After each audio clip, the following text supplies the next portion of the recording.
Welcome to Banyen Books, Branches of Wisdom, celebrating the joy of bright ideas and heartful lifelong learning.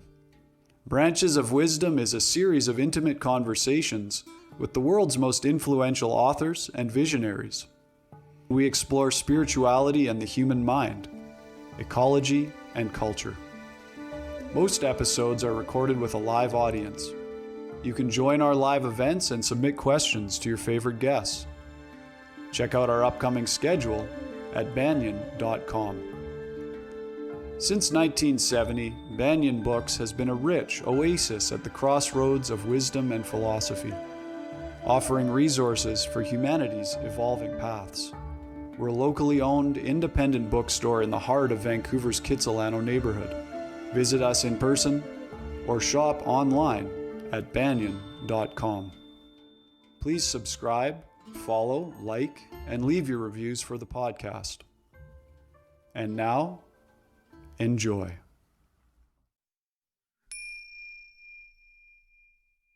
Hello, everybody. Welcome to this special event brought to you in collaboration with Word Festival Vancouver and Banyen Books&Sound. My name is Ross McKeechee, host of the Banyen Books podcast, and today we are in conversation with our guest Seth Klein, who's the author of A Good War. Seth Klein, he is the team lead and director of strategy of the Climate Emergency Unit, a 5-year project of the David Suzuki Institute that Seth launched in early 2021. Prior to that, he served for 22 years as the founding British Columbia director of the Canadian Centre for Policy Alternatives, a public policy research institute committed to social, economic, and environmental justice. A social activist for over 35 years, Seth's activism started as a high school student in the peace movement and in the anti-racism movement while attending university. Seth grew up in Montreal, holds a BA in International Relations and a B.Ed from the University of Toronto, and an MA in Political Science from Simon Fraser University. Seth is a founder and served for 8 years as co-chair of the BC Poverty Reduction Coalition.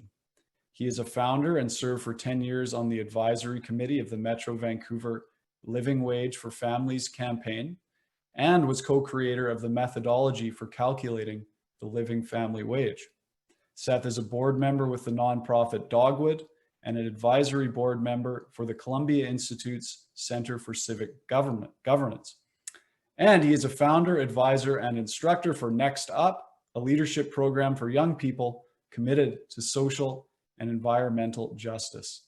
Seth has also served on the executive and steering committee for CCPA BC's Climate Justice Project. The CJP has produced over 40 reports that collectively map out how BC can become carbon zero in a manner that reduces inequality, includes just transition for workers, and enhances social justice.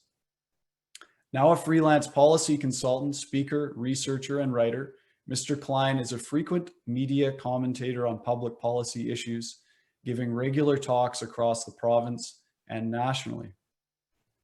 His research deals primarily with climate policy and climate justice, fiscal policy, taxation, welfare policy, poverty, inequality, economic security, and job creation. He is also a columnist with the National Observer, an adjunct professor with Simon Fraser University's Urban Studies program, and remains a research associate with the CCPA's BC office. Today, Seth Klein is here speaking with us about his book, his first book, titled A Good War, Mobilizing Canada for the Climate Emergency. In this really amazing book, I must say, our guest explores how we can align our politics and economy with what the science says we must do to address the climate crisis. But Klein brings an original and uniquely hopeful take to this challenge. The book is structured around lessons from the Second World War, the last time Canada faced an existential threat. Others have said we need a wartime approach to climate change, but this is the first book to delve into what that could actually look like.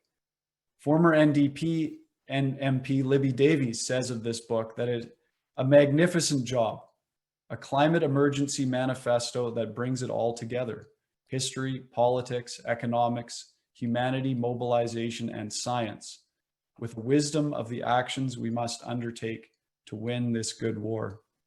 And of course, David Suzuki, he says, read this inspiring book to realize that giving up is not an option and can't be done is not an excuse. If you'd like to learn more about Seth and his work, you can visit his personal website, which is sethklein.ca, or you can visit the Climate Emergency Unit website at climateemergencyunit.ca. I'd like everyone to join me in welcoming our guest, Seth Klein. Seth, thanks for being here. Hi, Ross. Nice to be with you. Okay, so just to start off with, the scope of this book is massive. You cover so much, and I'm very curious how you came to this analogy of World War II, given your interesting background. Your parents left the United States to avoid Vietnam War conscription, and you were a peace activist, and now you're doing a book on wartime. Can you tell us about that? Yeah, if you had told any of my friends from high school that I had written a war story, they'd be mightily surprised. So the first thing to say is that when I originally set out to write a book, this wasn't the plan. When I left the Canadian Centre for Policy Alternatives 2.5 years ago, almost 3 years ago now, it was to write a book that would tackle what do we do about this gap, this harrowing gap, between what the science says we have to do and what our politics seems prepared to entertain. And I wanted to wrestle with how to bridge that. And the book does do that. But in the original book outline, there was only going to be a single chapter on lessons from the Second World War, because I think so many of us have this question in our minds, like, can we really do what we need to do at the speed and scale required in the short time that we have? And I had thought, hey, this is, it's sort of, the World War II story is sort of interesting because in fact, we did do that. We completely retooled the economy in the space of 6 years, twice, once to ramp up military production and other times to reconvert to peacetime. So that was going to be one chapter. But the more I delved into that, Ross, the more I started to see more and more parallels. And it was making me, I'd been working on the climate file for years, but it was making me look at it with fresh eyes around what does it mean to be an emergency. And, a few months in, I suddenly had to stand back and, you know what, I think I have to rewrite the whole outline. I think the whole book is actually about the Second World War. And so, as you know from reading it, each chapter is sort of 1/3 history, 2/3 present, and jumps back and forth in time, looking at these parallels and lessons. And that's how it evolved. And I really liked that format. Each chapter starts out with going back in time to World War II and what they were facing at that time. And then you bridge that into what we're facing now and how we can utilize those strategies and also the pitfalls to look out for. Yes, the cautionary tales are there as well. And if I could say, like, the one, of course, I wrote the whole book before the pandemic. And so now, but I've released it in a pandemic. And now we have these 3 similar emergencies, right? They're all emergencies: the climate emergency, the pandemic, the war.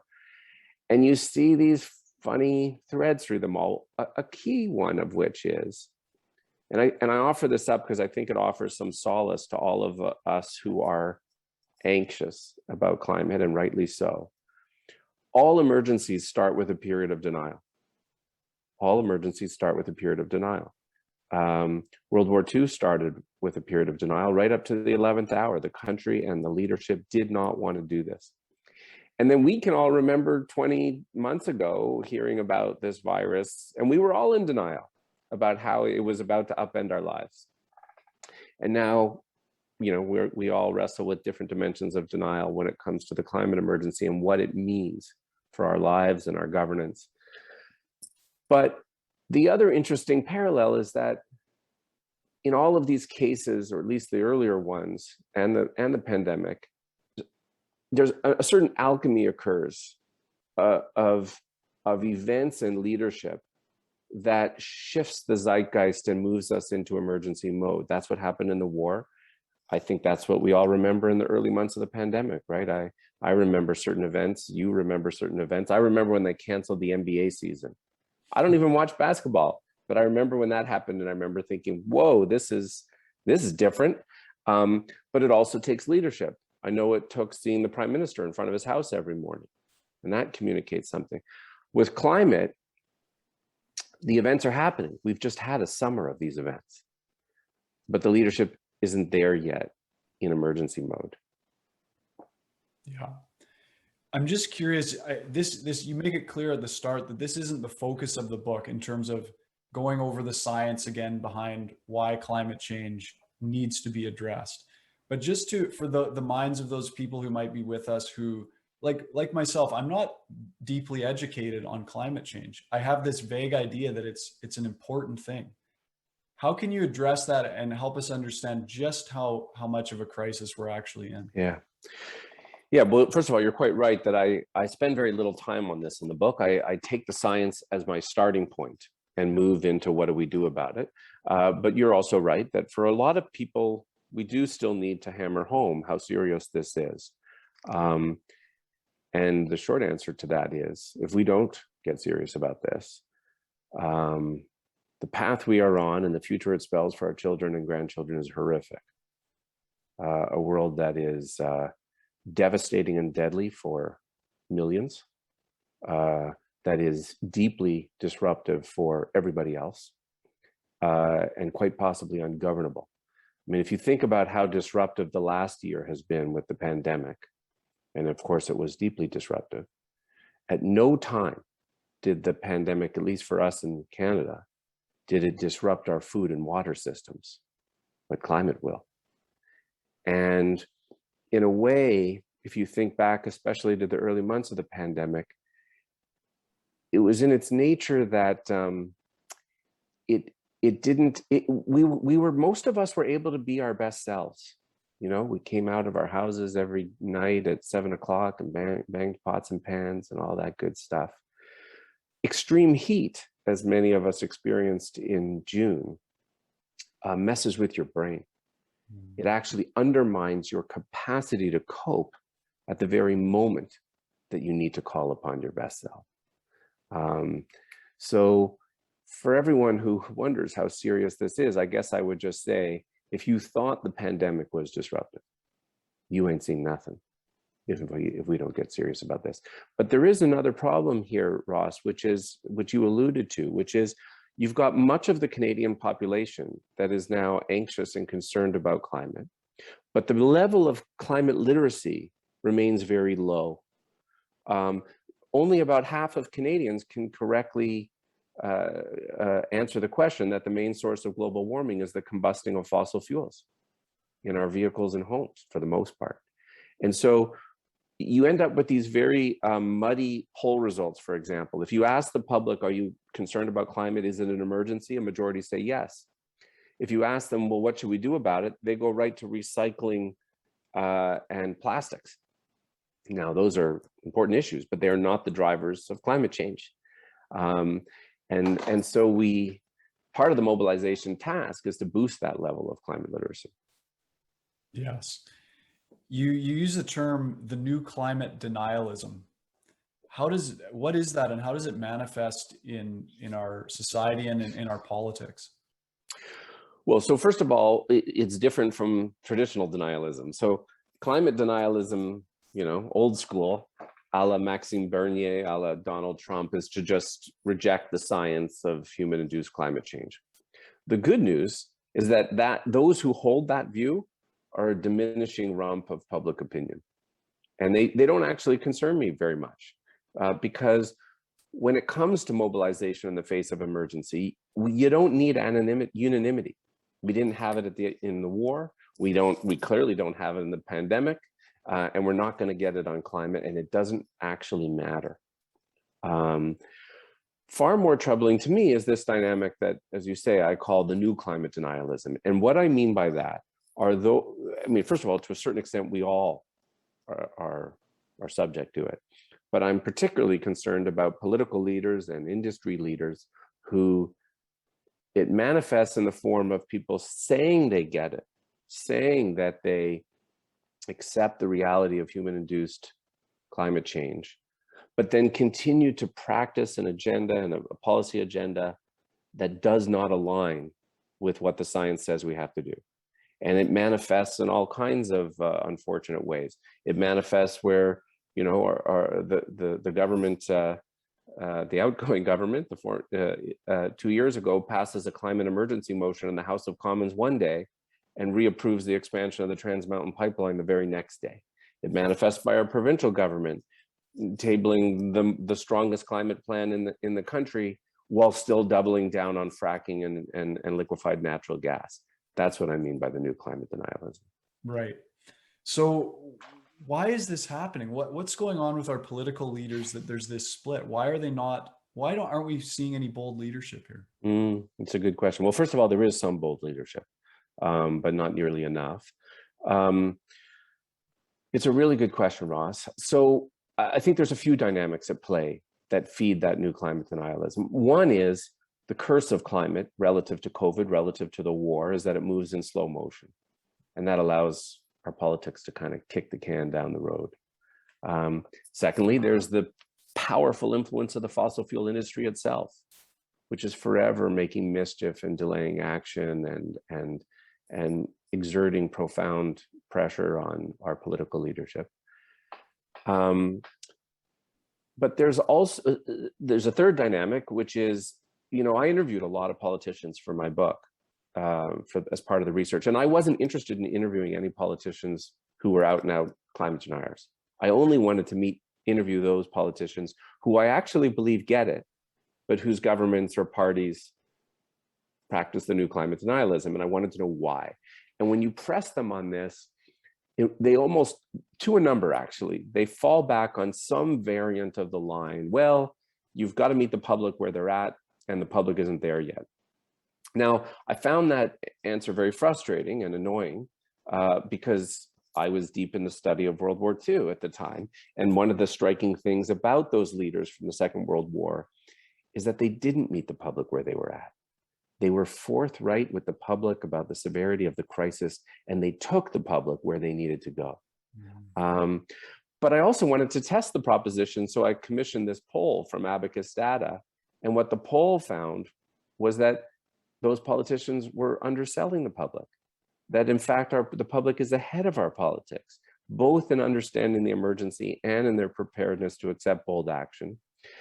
There's a final dynamic that I think explains, though, the answer to your question, Ross. And it has to do with just a failure of imagination. And really, this is the most, when you think about the 40-year legacy of neoliberalism, which has dominated our politics across the political spectrum, by the way, not just in one pocket of the spectrum. The most insidious legacy of neoliberalism isn't privatization and deregulation and tax cuts and spending cuts and austerity and all of that. The most insidious legacy is the sapping of our imagination and of our faith and our capacity to do great things together. That's what I'm trying to excavate from this World War II story. And that those neoliberal ideas act as kind of straitjackets on the thinking of our political leaders. So why aren't we spending what it takes to win like we did in the war? Why aren't we creating new institutions and crown enterprises to just get the damn job done like we did in the war? Why aren't we just using the regulatory power of the state to require the changes like we did in the war? Because too many of our leaders accept the proposition that these things are no longer allowed or realizable. And that's what we need to bust out of. That's what I was trying to do with the book, is to give them this story to remind them of how, in the face of an emergency, you throw those rules all out the window. Yeah, and you also beautifully give us this vision that during World War II and now, this can be something to rally around that will actually transform our whole society for the better. I just want to give a quote here and then ask you a question. On page 108, you said, among my core contentions is that inequality itself, along with economic and job insecurity, is a key obstacle to bold climate action. Its corrosive effect operates at both the concrete and psychosocial levels. Can you unpack that a bit for us? Yeah. So I have all of these lessons out of the war in the book, but one of the important ones is that inequality is toxic to the social solidarity that you need for a cross-society mobilization. Let me offer these historic examples to answer your question. In the First World War, to go further back in history, extreme inequality and rampant profiteering, right? People making a killing on the war, undermined social solidarity, undermined recruitment efforts. In fact, that was one important piece of why we had the conscription crisis in the First World War, right? Because how do you get people to voluntarily offer up their lives while other people are making a killing? Doesn't work. At the beginning of the Second World War, the King government was very acutely aware of this. And one of Mackenzie King's key objectives was to mobilize enough people to get hundreds of thousands of people to voluntarily enlist, because he wanted to avoid a similar conscription crisis as the First World War. So how did he do that? In the early parts of World War II, thousands of people enlisted, but not nearly enough, right? The early propaganda that just said to people, go get Hitler, that worked for some to a point, but only to a point, not enough. Much like today, people, when people heard about my book, they would say, oh, people understood the threat back then to be clear and present. No, they didn't. The threat was on the other side of two oceans if you were in Canada. And what the government started to realize, particularly as of 41, is that they were going to have to make a different case to Canadians. So first of all, they increased corporate taxes. They brought in an excess profits tax. So there was a cap on profits during the war. They brought in Canada's first major social income transfer programs. So unemployment insurance comes in the war. The family allowance comes in during the war. The Marsh Report, which is this historic report that lays the whole architecture for the post-war welfare state, was written during the war and was offered up to Canadians as a pledge that a promise that the country they would return to would look different and would be more just than the one they were leaving behind. That's when you get the mobilization. That's when you get the recruitment numbers. And to me, that has an echo in the present with the appeal of something like the Green New Deal. When you say to people, we're going to tackle inequality and economic insecurity at the same time as we rise to the climate emergency, people's willingness to accept those bold climate policies doesn't go down, it goes through the roof. It becomes more popular than any political party. So that's my point. There's a lot of climate policy wonks and purists out there who say, don't link the climate fight to inequality and these social justice issues. Don't make it any more complicated. It's hard enough as it is. They're wrong. And they're wrong, first of all, because these issues are inherently linked. The richer you are, the higher your emissions. But mostly we've got to link them because that's how we win. When you're asking people to engage in a grand undertaking together, it has to be linked to that promise that there will be a more just society and job security and fairness. That's how you get everyone on the bus. Yes. We've got an election coming up in 2 days here in Canada. You talk about your 4 markers of emergency, how we can tell if our government is actually in emergency mode around the climate crisis. Can you touch on that for us? Yeah. So in all of my talks about the book over the last year, I always get asked, how do you know when a government is actually in emergency mode? So first of all, emergencies look and sound and feel like emergencies. We've all experienced that in COVID. And what I would ask, you, Ross, and those watching, does what we have had so far on climate, does it look and sound and feel like an emergency to you? Absolutely. I don't think so. So how do you know? What are the four? And so I've tried to distill the whole book into these 4 markers of emergency mode. They are, you know that a government or a party or any large institution is in emergency mode when it spends what it takes to win, when it creates new institutions to get the job done. In the Second World War, the government created 28 new crown corporations to expedite all of the military production that had to happen. Third marker, it moves from voluntary measures and incentive-based policies to mandatory measures, right? If you look at so many of our federal and provincial climate policies to date, you know what they have in common? They're voluntary. We're trying to incentivize our way to victory, and it's not going to work. And the fourth marker of emergency is you tell the truth. You tell the truth about the severity of the crisis. So spend what it takes to win, create new institutions to get the job done, move from voluntary to mandatory measures, and tell the truth. Those are the 4 markers of emergency. When I look at the platforms of the parties in this election, there are differences, of course, and some are stronger than others. The simple truth is none of them are in emergency mode yet. My advice is, first of all, I dearly hope we continue to get a minority outcome, because in a majority government gets governed with impunity for 4 years. In a minority outcome, we continue to get openings to press for better and bolder.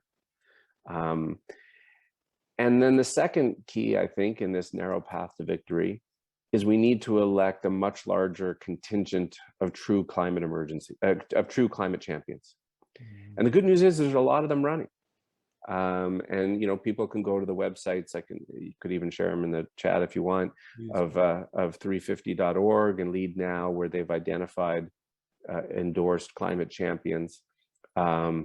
We need to get a much larger squad of these people elected because they need to push each of their parties to move into that emergency mode.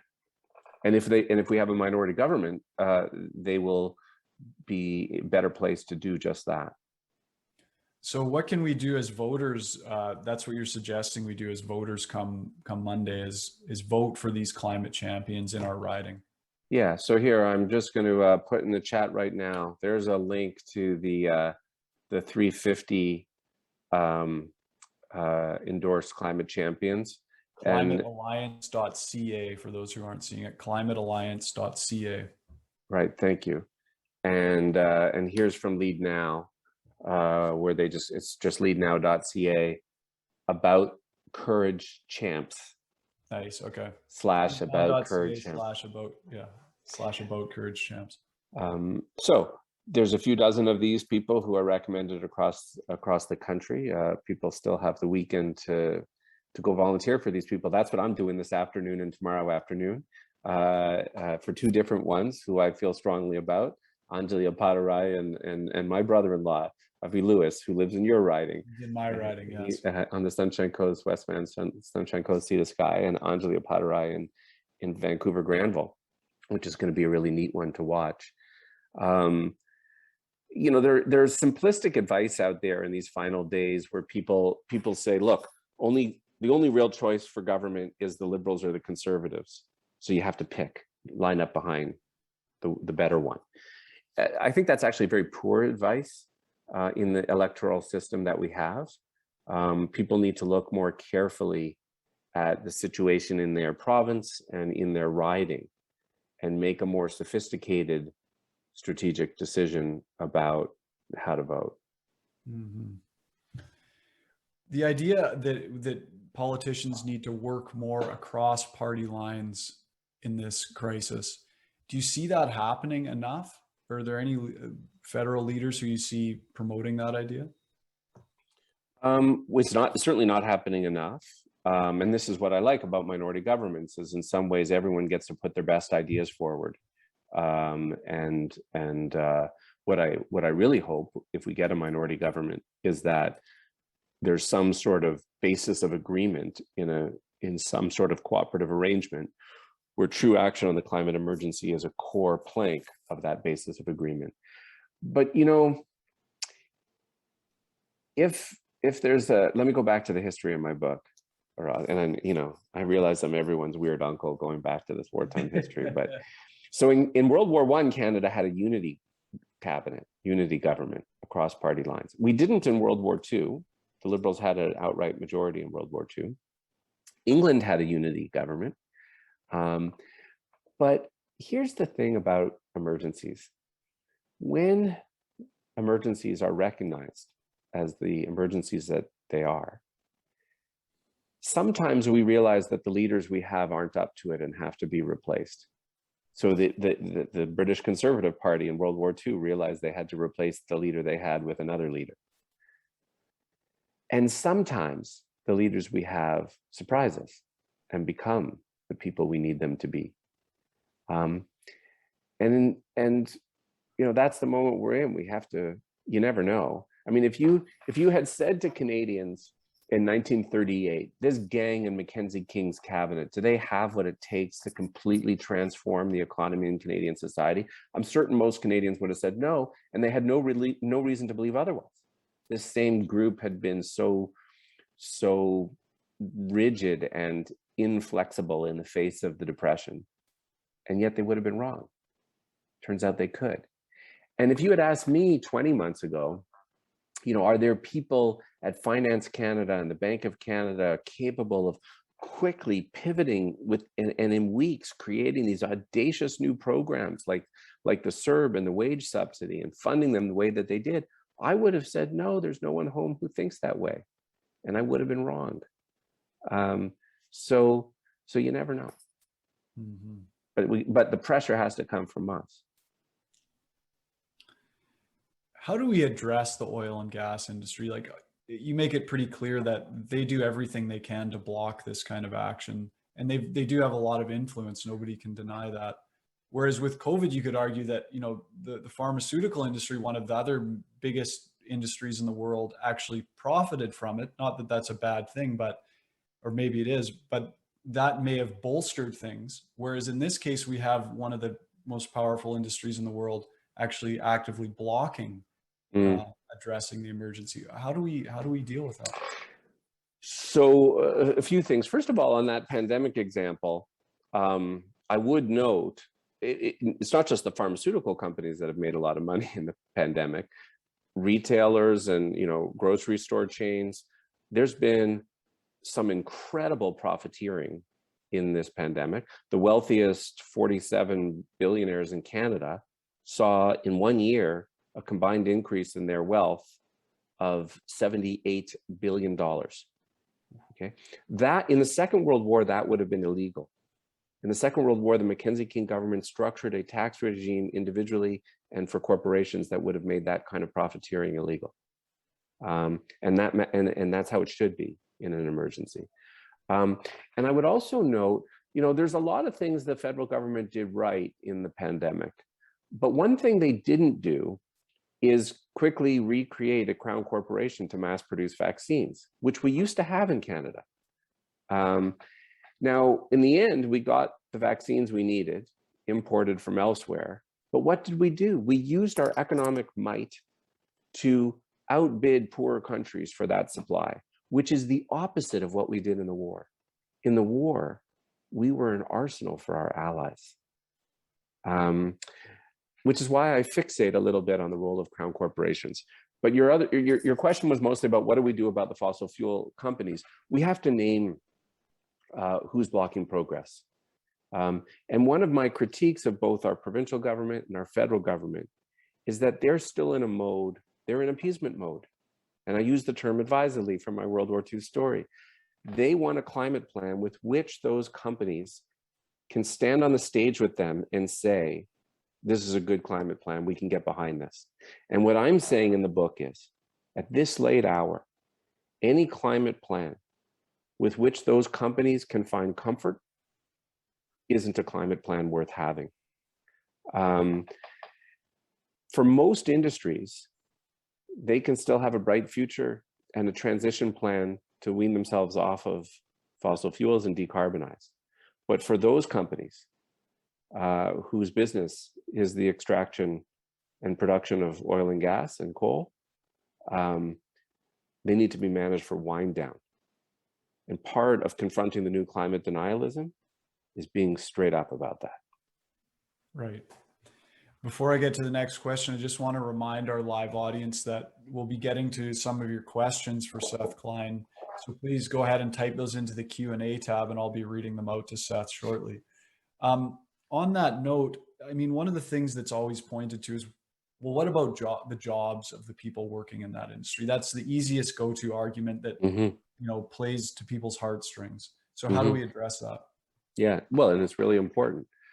And we need to make a compelling, hopeful offer to those people whose income and employment security is tied to the fossil fuel industry. We can and we should. I have to say, it's striking to me, the current federal government, for example, has done some good things on climate, but it's odd to me that they have not made a specific offer to the people, particularly in Alberta, Saskatchewan, and Newfoundland, whose employment is tied to that industry. Just now in this election, for the first time, they have this $2 billion future fund for transition, which is finally at least a recognition, but not. It is not spending what it takes to win. The amount of money is too small. Let me point this out, Ross, and again, become your weird uncle. So there's somewhere between 200 and 300,000 Canadians who are directly employed in the fossil fuel industry today. That's a lot of people. However, let me point out from my war story. In the war, Canada was a population of a little over 11 million people. From that, over 1 million Canadians enlisted, and over 1 million were directly employed in military production. I mean, those are staggering statistics. What a level of participation. All of those people had to be recruited and trained up, and at the end of the war, they all had to be reconverted into a peacetime economy. And we did that. We did that with these audacious programs for income support and housing support and post-secondary training programs that pretty much doubled the size of the post-secondary sector in Canada after the war, and transformed the lives of thousands of people who never would have imagined getting that kind of training. The task today is actually smaller by comparison. If we could do that then, we can absolutely do that today, but it has to be a concrete offer. So I have a proposal in the book that I actually worked up with the president of the Alberta Federation of Labor, Gil McGowan. I think we need a new federal transfer program that I would call a climate emergency just transition fund that would be, again, big and audacious, $20 billion a year that the feds transfer to the provinces, but where instead of divvying the money up by population like we do with most federal transfers, we would divvy the money up by GHG emissions. So if Alberta is the source of 38% of Canada's greenhouse gas emissions, which it is, far more than their share of the population, we'd say, okay, we'll freeze that in time, we'll send them 38% of the money, but with a catch. The catch being, we're not just going to send the money to Jason Kenney because he's not to be trusted. We would create new just transition agencies in every province, jointly governed with municipal governments and First Nations, and put workers and business people on the board, and so that each of those agencies can map out the best way to allocate that money into investments in climate infrastructure and training programs in a way that makes the most sense for that province, but where those workers, instead of the promise of just transition really being a hollow promise, just words, it would be backed up by billions of dollars in projects that people can see on the ground. Yes. You mentioned First Nations, and one of the key points in the book is that we need to really include Indigenous leadership, Indigenous communities, and make Indigenous land rights a key piece here. Can you talk about that? Yeah. The chapter on Indigenous leadership, both World War II and in the present, is actually one of my favorites. There's some stories there that I ended up coming across about the role of Indigenous people in the war that I'm not going to recount them all now. Read the book, folks. It's really read the book. But here's my segue comparison. I'm writing I actually wrote a bunch of the book up on the Sunshine Coast where you are. And one day I was writing and this news item came across the radio about the death of Louis Levi Oakes, the last of the Mohawk code talkers. So the code talkers were Indigenous soldiers in the war who were recruited because what the Allies after the Allied codes kept getting broken by the Nazis and the Japanese, until the Americans discovered that they couldn't break Navajo. And they ended up recruiting Indigenous soldiers from a number of language groups, including a number in Canada. And those soldiers would communicate the code information and those languages. And here's my point. I mean, this is where I was struck. These languages that our two countries, Canada and the United States, have spent generations trying to extinguish, literally beating out of children in residential schools, only to discover in the war that they were we dubbed them the unbreakable code. And they were key to certain victories, particularly in the Pacific.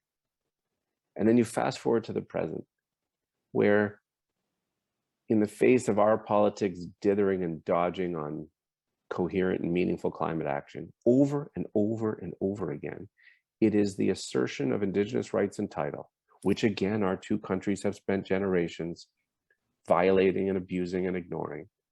It is the assertion of Indigenous rights and title that keeps buying us time, blocking new fossil fuel infrastructure until such time as our politics, our mainstream politics, comes into alignment with what the science says we have to do. Just a few weeks ago, there was this report out of an Indigenous climate group in the States that had tried to tally up all the fossil fuels that have been kept in the ground because of these Indigenous-led efforts. And it's like equivalent to a third of domestic emissions. So that's why that leadership is so important. Wow. And it was really inspiring to hear some of the stories of present day Indigenous communities and how they're empowering themselves and creating their own renewable energy. Can you tell us, I mean, there's the group up in the Yukon and the Arctic Circle there that you talk about. Can you tell us one of those stories? Yeah, well, I interviewed Chief Dana Tizia Tram from Old Crow in Yukon, where they're building solar panels and trying to get off diesel, and have declared climate emergency and are trying to figure out what does that actually mean in practice, so it isn't just an empty declaration. But big picture, about 20% of all the renewable energy projects in Canada are Indigenous land. So there's all kinds of hopeful and amazing activity happening there. Yeah.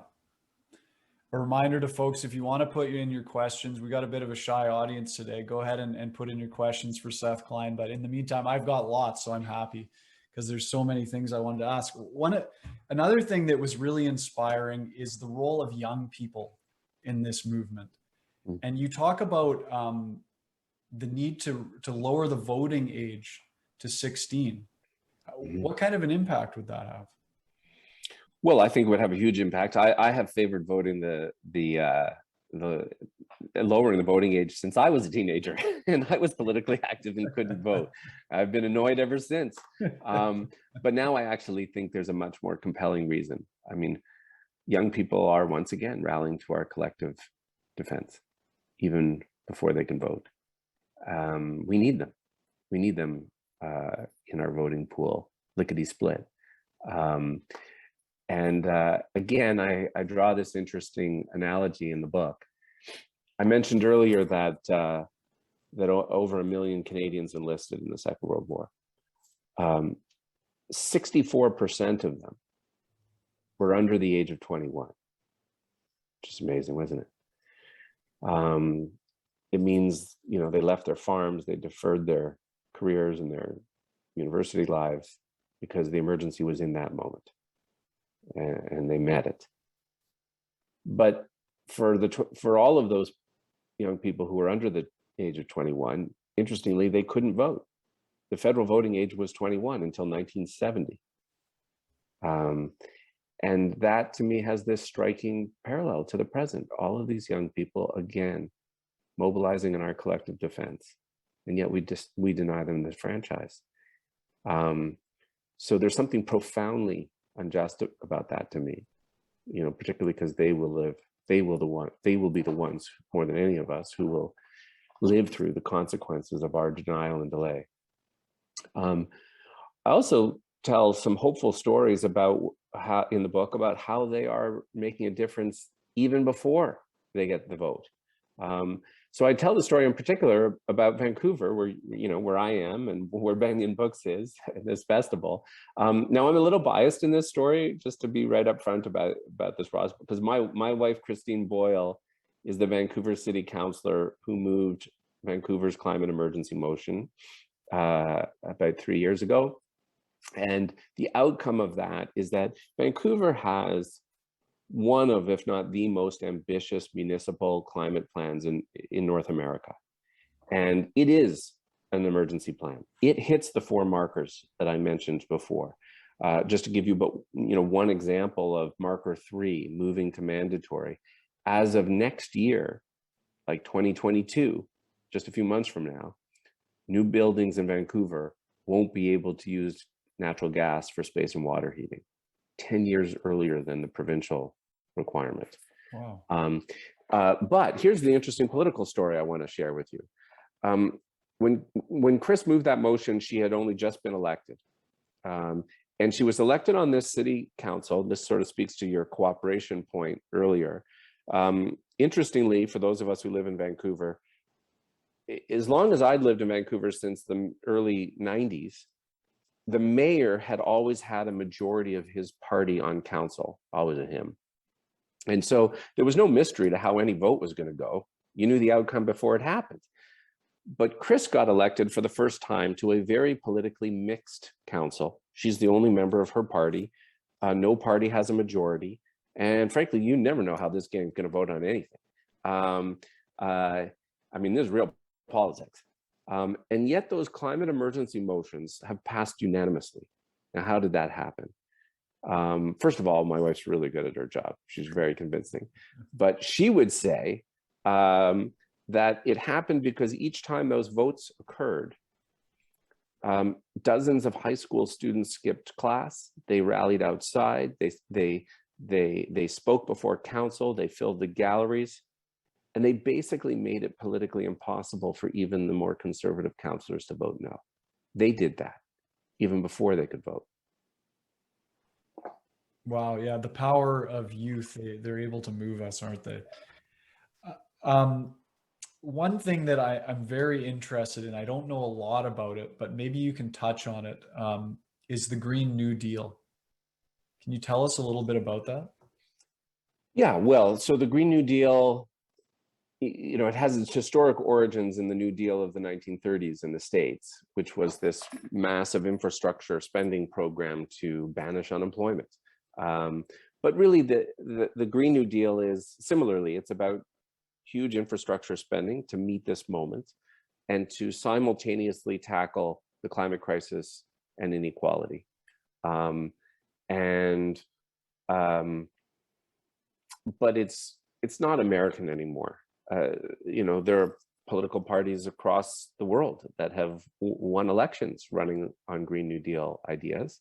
And there's lots of people, myself included, who think we need a Canadian-made Green New Deal of some kind that really starts, well, it comes back to my earlier question, emergency, does the plan in Canada so far look and sound and feel like an emergency?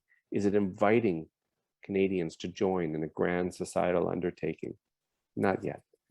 So what would it look like to have that kind of ambitious program? One piece of it that's important to a lot of people, and this harkens back to your previous question, would be a civilian climate corps, specifically designed for young people when they finish high school who want to defer the next stage of their lives and roll up their sleeves and meet this moment. And I think a program like that could be transformative. You know, I mentioned earlier what share of the Canadians who enlisted in the war were young. And when the war began, the systems and programs weren't in place to train them up. We didn't know what to do with these young people. We didn't have the supplies. People were training with broom handles instead of rifles. But you know what? No one was turned away. If they were ready to serve, we said yes to them. I think we need that again too. Yes, yes. Okay, we've got a question here from Freda, who says, this is really informative and interesting. During the war, there was a lot of positive, but nonetheless propaganda encouraging unity. However, neoliberalism has divided us, and social media often compounds that division. How do we address the cynicism and sense of disconnection that pervades our culture? It's a really good question. And it comes up a lot where people feel like, oh, you know, we were more united back in the war. There was more social cohesion and the media was more coherent, right? Instead of siloed off the way it is today. And we didn't have the kind of poisonous discourse of social media. There's some truth to all of that, but also some places where that's not so true. One of the arguments I make in the book is that, in fact, we did not enter World War II with a high level of social cohesion. When you measure inequality in Canada, going back over the last 100 years, and the share of income going to the wealthiest 1%, the peak year of inequality was 1938, the year before the war. We did not go into the war a cohesive, united country. That cohesion was forged in the doing of what we did together then. It's true that social media today complicates matters, but I go back to the poll. Notwithstanding all of the legitimate concerns about that, the polling is telling us that the majority of the public gets the emergency and wants to see more ambitious action than what we have seen to date. And is that unanimous? No, as I said before, it's never going to be unanimous and it doesn't need to be. But I do think embedded in this question is that part of mobilization means we actually need to make a collective call upon our media to do their job in a way that they aren't yet. In the war, thankfully, the CBC had been created 3 years before the war. And it had the reach of almost all Canadians by the time, and it was just a radio service then, but all Canadians listened to it at night. And the newsreader on the CBC, you know, if I say the name Lorne Greene to people, you know, some people think he was a famous Hollywood actor. If you're my parents, you kind of equate him with Pa Cartwright on Bonanza. And if you're my age, if you're a child of the 70s like me, he was the original Commander Adama in the first Battlestar Galactica. But in the war, he was the newsreader on the CBC. And Canadians affectionately knew him as the voice of doom. But they listened to him every night. And I'd love to see a campaign where we call upon our public broadcaster today to say, you know, if on our morning radio programs, we can get hourly sports and business reports, surely to God, we could have a morning climate emergency report telling us how this fight for our lives is unfolding at home and abroad, the good news and the bad news. We want our media to be factual and science-based and accurate. But in the face of a civilizational threat, we also want them to pick a side. Yeah. There's a question from Carol who wonders if proportional representation could better support or even enhance programs relating to our Canadian Greening Project. Absolutely. And I do write about this in the book. I've long been a supporter of some form of proportional representation. And when you survey the countries that are doing better than Canada on climate action, What most of them have in common is some form of proportional representation, and coalition governments are the norm. Although I would note that that isn't exclusively true.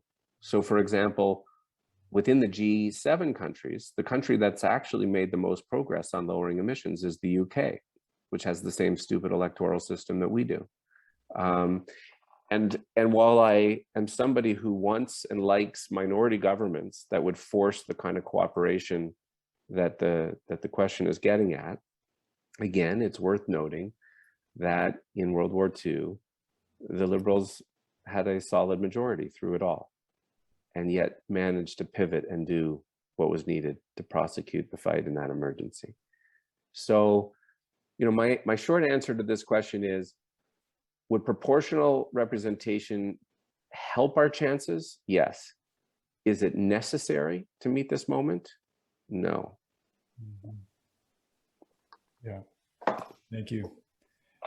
There's a question from Bob who asks, or first he states and then he asks, he says, so after the election, with no party committing to sufficient climate action, we need to seek both accountability and increased ambition. Then he asks, any insights or suggestions on how this can be achieved within the time frame required? Thanks for your work on all of this. We're all going to have to swing right into action after the election, particularly in the event of a minority outcome. Now, the good news is, we'll see on Monday, that the polls at the moment are predicting a minority outcome, and I'm happy about that. Even if it's the Conservatives who secure a plurality of seats, the way our system works is that the incumbent prime minister gets the first kick at the can in terms of demonstrating that they can secure the confidence of the House. And so that's where we all need to swing into action and say to our leaders, we want some form of coalition or cooperative government. And we want true, bold action on the climate emergency to be a core basis of agreement for that to happen. And with some transformative ideas that aren't just about 2030 targets, that are about the next 4 years.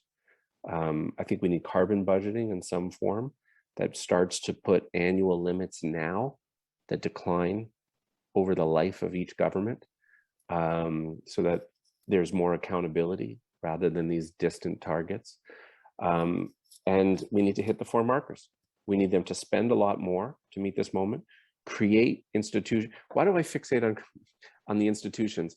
The reason I emphasize so much the importance of crown corporations is because if you're not creating new crown corporations, the best you can do is try to incentivize somebody else to do what needs doing. So like, what did the last federal budget do? The Liberals brought in a 50% corporate income tax cut to those companies that will mass produce what we need to produce. Some of them will, but not at the speed and scale required in an emergency. For that to happen, we actually have to create a new generation of crown corporations to just do it. And we need to set clear near-term targets. So the government is setting targets for the sale of zero-emission vehicles, for the transformation of new homes, but the target dates are too far out. They need to come way closer. That will signal to the public that this is serious, that this is what emergency means. Thank you. And thanks to everyone for submitting your questions. We're just getting towards the end of our time. And before we close, I just want to ask you to tell us a little bit about your work with the Climate Emergency Unit. Yeah, so we shared the link there in the chat for the Climate Emergency Unit. Once the book came out, I realized I want to spend the next few years focused on the ideas, advancing the ideas in the book for emergency mode. And I'd been meeting with political leaders across the country, virtually, of course, about these ideas. You know, it's funny, when you're a guy with a book, they'll take a meeting, but the flip side is that you can only get so far when you're a guy with a book. And realizing I need an institutional home again to put more push behind these ideas and to collaborate with others in emergency mode to advance these ideas. So David Suzuki and Tara Cullis gave me a new home with the climate emergency, with the David Suzuki Institute. And we created this climate emergency unit and recruited a small team, and that's what we're doing. We're trying to build coalitions and campaigns behind the emergency ideas in the book. So that's what we're doing. And if I can share a final thought too, just before we go, I mean, we're in an awkward moment. That's the nature of these interregnums, when the emergency is there, but we're not there yet. And I'd say two things about that. One, you know, I mentioned there's 1 million Canadians who enlisted in the war. You know what they didn't know? They didn't know if they would win, but they did it anyway. And they surprised themselves in the process. I think we need that spirit today. And the second and last thing I'll say is that, you know, often people hear about the thesis of my book and they point out, you know, they look at the pandemic and they say, look at the COVID fatigue. Look how quickly, in less than a year, people tired of what we were told to do. And they're right about that, except here, there's an important difference. The things we were called upon to do in this pandemic were anathema to all of our social instincts. Stay home, isolate. That's hard. The good news is that the things we are called upon to do in response to the climate emergency are precisely the opposite. To go out and do something grand together. And we can do that for a few years. That's exciting. Seth Klein, thank you for being here with us today. And thank you so much for all the wonderful work you're doing. We wish you all the best in that. Again, I'll give Seth's website is sethklein.ca, and his work with Climate Emergency Unit, that website is climateemergencyunit.ca. A big thanks to Word Vancouver Festival, all the volunteers and donors and staff who make this event possible. Thank you to Banyen Books and everybody who's here live today. And a big thanks to the producer of the Banyen Books events and the podcast, Jacob Steele, for all the work that he does. People, please support your local independent bookstores. When you buy a book from Banyen Books, for instance, it helps to support free events and programming like this, which is happening every day of the week. Our website is banyen.com. Again, Seth Klein, big thank you to you. Thanks.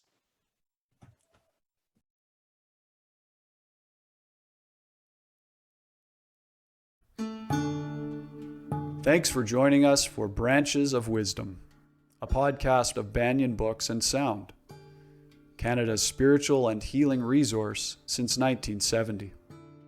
Our podcast producer is Jacob Steele.